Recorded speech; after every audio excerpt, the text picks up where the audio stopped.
chute libre et plan incliné. Bonjour, donc aujourd'hui on va parler de chute libre et surtout de plan incliné. Vous allez voir que c'est une belle occasion de regarder là, comment on joue avec les forces, comment on les décompose selon différents axes. Donc bon visionnement. Près de la surface terrestre, l'accélération gravitationnelle vaut 9,8 mètres par seconde carrée. Donc là, on va parler de chute libre. Donc une chute libre, essentiellement, c'est lorsqu'on a un objet et on le laisse tomber. Donc il n'y a pas de vitesse initiale. C'est comme un projectile, comme on a vu, mais sans vitesse initiale. Donc on peut se limiter à une seule coordonnée. Bon, là, j'ai choisi Y là, en supposant que c'est ma hauteur. Et puis, j'utilise les formules du mouvement rectiligne uniformément accéléré. Sauf que là, on pourra faire certaines simplifications. Disons que mon Y0, ça deviendra ma hauteur initiale. Le V0, ben, ça va être égal à 0. Donc, ces termes-là, ils vont disparaître. Donc, mes formules ici sont simplifiées. Et évidemment, on a remplacé le A par moins G, puisque l'accélération gravitationnelle vaut G, et elle est dirigée vers les Y négatifs, donc je dois mettre un signe négatif. Donc à partir de ces formules-là, je pourrais calculer par exemple le temps de chute, c'est pas tellement compliqué. Ici au sol, le temps de chute, c'est le temps que ça prend pour aller au sol, donc au sol, le Y vaut 0, donc j'ai H est égal à 1/2 GT carré. On isole le T, ben, ça fait ce qui est ici, donc c'est racine de 2H sur G. Donc ça, déjà là, c'est intéressant parce que ça ne dépend pas de la masse. Et on pourrait calculer aussi la vitesse finale, donc la vitesse une fois qu'on est rendu au sol. Donc là, il y a deux façons de le calculer. On peut réinsérer ce résultat-là dans la formule ici de la vitesse, et on aurait la vitesse finale. On aurait même le signe, où on prend cette dernière équation-là ici, et puis là, à ce moment-là, il va falloir tenir compte là, de la valeur absolue. Parce que ma vitesse, elle est dirigée vers le bas, ça je le sais. Là ici, pourquoi il y a un signe moins? C'est parce qu'il y a un signe moins, mais vu que le delta Y, ça va être négatif, j'ai pas de problème, là, cette quantité-là va être positive quand je vais prendre la racine carrée. Puis ça me donne la vitesse au sol, ben, c'est la racine de 2 fois GH. Donc si je vous demande lequel va arriver au sol en premier, si je laisse tomber un marteau puis une plume, ben, si je suis dans le vide, la réponse, c'est ils vont arriver exactement en même temps. Pourquoi? Ben parce que ces formules-là ne dépendent pas justement de la masse. Bon, on a un petit problème, puis Galilée s'en était rendu compte, c'est que sur Terre, on fait face à la résistance de l'air. Donc, c'est la résistance de l'air qui vient bloquer. Donc, quand nos objets tombent, ils rentrent en contact avec des particules qui sont dans l'air. Donc, c'est des collisions. Et puis, ça ralentit nos objets. Sauf que si on faisait le calcul en détail, on verrait que c'est très, très compliqué. En fait, ça dépend de la forme de l'objet, des fois de la position dont il se trouve, de la masse volumique, etc., etc. Donc, c'est très compliqué. Mais ce qui est intéressant, c'est que si on arrive à faire abstraction de ça, par X moyens, ben, l'accélération, ou donc le temps de chute, ne dépend pas, mais pas absolument, de la masse des objets. Donc, avant de poursuivre, on va définir ce que c'est que la forme normale. On en a déjà parlé un petit peu. Donc, la force normale, c'est une force qui est exercée par une surface sur un corps en s'opposant à l'effet de gravité. Donc, la force normale, comme le dit son nom, elle est perpendiculaire à la surface, toujours, et elle représente justement la contrainte de mouvement d'un objet au travers d'un obstacle. Autrement dit, là, mon bloc qui est déposé sur la table, il est attiré par la Terre, donc il y a la force de gravité qui agit dessus. Mais évidemment, il reste en place, on le sait. Donc, ce qui veut dire qu'il y a une force qui doit être opposée pour qu'il puisse rester en position. Donc, si j'ai une force, la force doit être dans l'autre sens et de la même grandeur. À ce moment-là, mon objet ne bouge plus. J'ai l'équilibre des forces et puis mon objet, c'est ça, ne peut pas traverser la table. Donc, il est simplement bloqué comme ça. C'est ce qu'on appelle la force normale de N. Si on regarde maintenant sur un plan incliné, ben, on a la force de gravité, mais la force normale, par définition, on sait qu'elle est perpendiculaire à la surface, sauf que elle s'oppose à la gravité, mais elle va s'opposer à la composante de la gravité qui est, disons, dans le même, qui s'oppose à ça. Donc, autrement dit, la composante de la gravité dans cette direction-là. Donc, je peux décomposer ce vecteur-là de force-gravité selon deux axes. Donc, une composante comme ça, une composante comme ça. Ces deux composantes-là s'annulent. OK? Donc, ces deux composantes-là, la bleue pâle et la bleue foncée, s'annulent. Et ben, ce que j'ai ici, ce qui reste, en fait, c'est seulement la résultante, la composante rose. Donc, il va tirer mon objet vers le bas, mais selon un certain angle. Donc, on le reprend ici plus en détail. On a ici la hauteur du plan. Et puis, ben, disons qu'il y a une pente là, qui est définie par l'angle θ. Donc, j'ai ma force de gravité comme ça. Je décompose la force.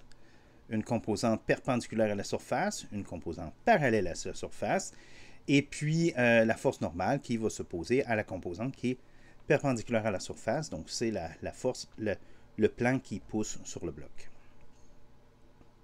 Donc, la grandeur de cette force-là va être donnée par la force fois le cosinus de θ. Pourquoi? Mais parce que ici, cet angle-là, c'est le même que mon angle θ qui est ici. Hein? C'est des angles comme ça. Et puis, l'autre ici, composante, c'est la composante avec un sinus. Donc, c'est la force effective qui va faire glisser mon plan, donc c'est mon objet sur un plan. Donc, c'est la force fois le sinus de θ. Donc là, en fait, pour simplifier, on a pris un système de coordonnées comme celui-là, avec le Y perpendiculaire à la surface et le X le long de la surface. Et essentiellement, lorsque je vais considérer l'accélération, il y a juste cette composante-là qui va être utilisée. Donc, j'utilise un mouvement rectiligne uniformément accéléré, une seule dimension. Et puis là, je vais supposer que, bon là, je l'ai mis ici, mon coordonnée, mais je vais supposer que le x0 est ici. Donc, à ce moment-là, ma variable x, ben, c'est simplement moins 1/2 gt carré. Si je n'avais pas de pente, puis le reste, là, la vitesse, l'accélération suivent, mais là, je dois remplacer le f par g sin de θ. Et puisque là, j'ai défini le x positif vers le bas, hein, la façon dont c'est illustré, ben à ce moment-là, j'enlève le moins. Donc ici, j'ai les x positifs. Donc, à partir de ces formules-là, c'est pas tellement compliqué, plus compliqué. On va pouvoir déterminer le temps de chute et puis la vitesse finale. Mais pour ça, il faut définir c'est quoi la distance de chute. Donc là, à ce moment-là, la distance, c'est plus la hauteur h, c'est la longueur ici de cette pente-là. Donc, je pourrais la définir à partir du sinus de θ parce que je sais que le sinus de θ, c'est le côté opposé sur l'hypoténuse. Donc, mon hypoténuse que je cherche, qu'est-ce que c'est? Ben, c'est simplement le côté opposé sur le sinus de l'angle. Donc, à partir de là, c'est pas tellement compliqué. Ma distance au sol, à ce moment-là, mon temps pour arriver au sol, donc mon temps de chute, je l'utilise ici. Donc, mon x aussi, je peux l'appeler delta x si je veux. Donc, c'est simplement la racine de 2 delta x sur g sin θ. Mais je sais que mon delta x, c'est h sur sin θ. Donc, la réponse de mon temps de chute, c'est la racine de 2h sur g sin carré θ. Donc, ce qu'on remarque là-dedans, c'est encore une fois, ça ne dépend pas de la masse. Et on remarque que ça varie selon le sinus carré de l'angle θ. Donc, pour que le temps soit le plus long possible, ben, il faut que l'angle soit le plus petit possible. Donc, quand l'angle est grand, ça veut dire que j'ai une pente qui est plus abrupte. Le temps de chute est plus long. En fait, on peut même retrouver, si on met θ égale à 90 degrés, ben, sinus carré de θ, ça vaut 1. À ce moment-là, on retrouve le même résultat qu'on avait obtenu pour une chute libre. Donc, ça, c'est notre résultat.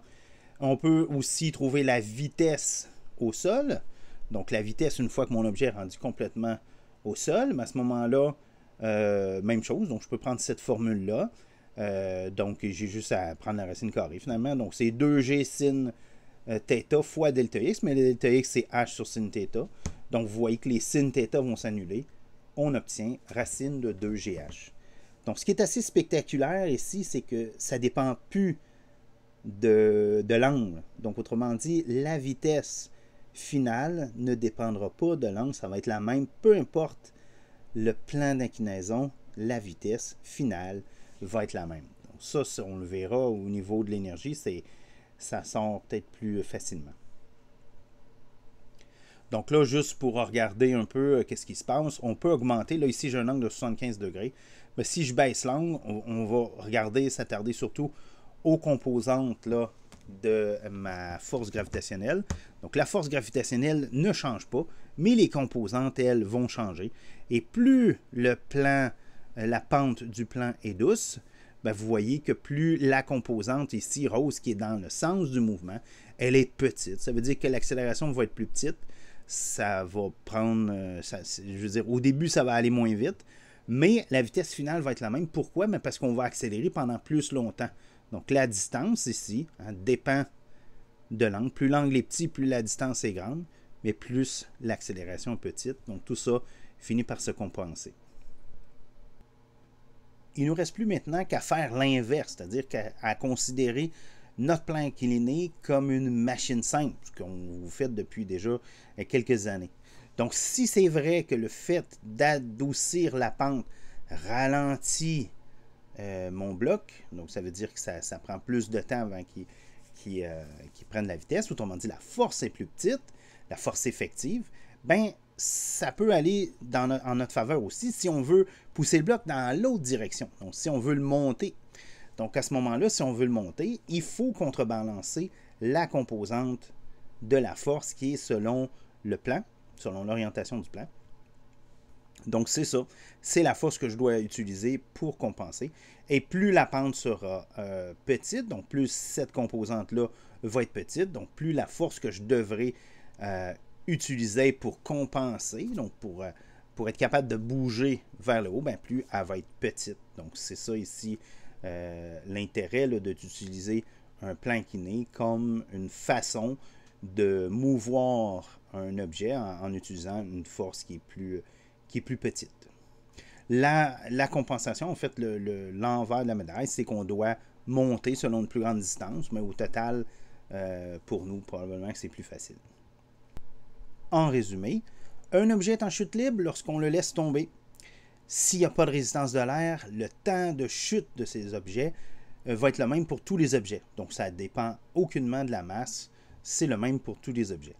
La force normale, qui est exercée par une surface perpendiculairement à celle-ci, s'oppose à l'effet de la gravité. Lorsqu'un objet glisse sur un plan incliné, parce qu'on a regardé uniquement les glisses, l'accélération est proportionnelle au sinus de l'angle d'inclinaison. La vitesse finale d'un objet, par contre, qui glisse le long d'un plan incliné, ne dépend aucunement de l'angle d'inclinaison. Et finalement, le plan incliné peut servir de machine simple en réduisant la force nécessaire pour monter un objet.